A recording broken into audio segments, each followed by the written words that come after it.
Supreme कोर्टाचा निकाल सहज आणि सोपा राहिला नाही. करायला गेले मारुती झाला कुंभकर्ण, अशीच भाजपाची अवस्था झाली आहे. फडणवीस यांच्या सत्ता लालसेने भाजपाला पूर्णपणे डाब्यात घातले आहे. सत्ता मिळणारच होती. 2-3 वर्षे सत्तेशिवाय राहता आले नाही. ईव्हीएम घोटाळ्याने आता सत्ता मिळाली, पण सुप्रीम कोर्टात नस दबली गेली. सुप्रीम कोर्टात शिवसेनेचा निकाल लागेल तेव्हा भाजपामध्ये भूकंप होईल. हे प्रकरण वाढते तेवढे सोपे राहिले नाही. सत्तेचे मोठे आकर्षण यांना खरे खोटेपासून दूर घेऊन गेले.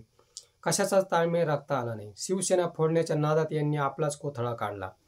रवींद्र वायकर यांची अवैध निवड असल्याचे पत्र ठाकरे गटाने राष्ट्रपतींना दिले होते. त्यांनी पत्राला केराची टोपली दाखवत वायकर यांना शपथ देऊन टाकली. ईव्हीएम झोलचा हा सर्वात मोठा व सबळ पुरावा होय. सुप्रीम कोर्टात कधी ना कधी हा निकाल लागणारच आहे. तेव्हा भाजपाचे सर्व रंग उडतील. विधानसभा सभापती ते राष्ट्रपतीपर्यंत, म्हणजेच गल्ली ते दिल्लीपर्यंत राजीनामा अस्त्र बरसणार आहे.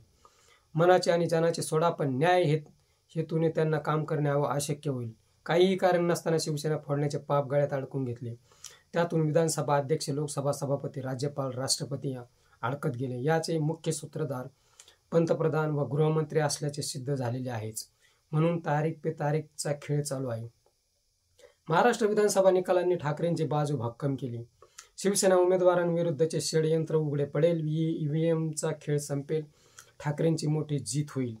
काही झाले तरी हा फास भाजपाच्याच गळ्यात अडकत चालला आहे.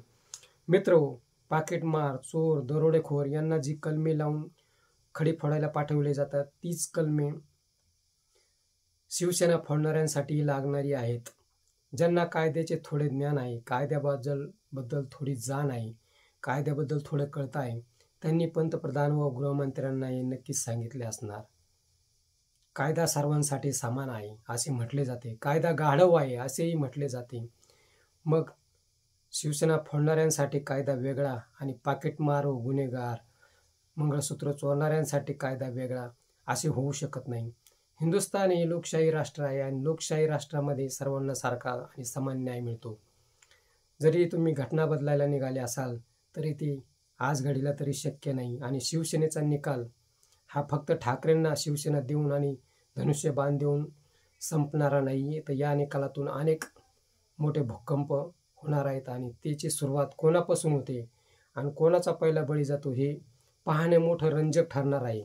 मित्र, हा व्हिडिओ कसा वाटला ते कमेंट बॉक्समध्ये सांगा व ॲक्शन मराठी चॅनलला सबस्क्राईब करा.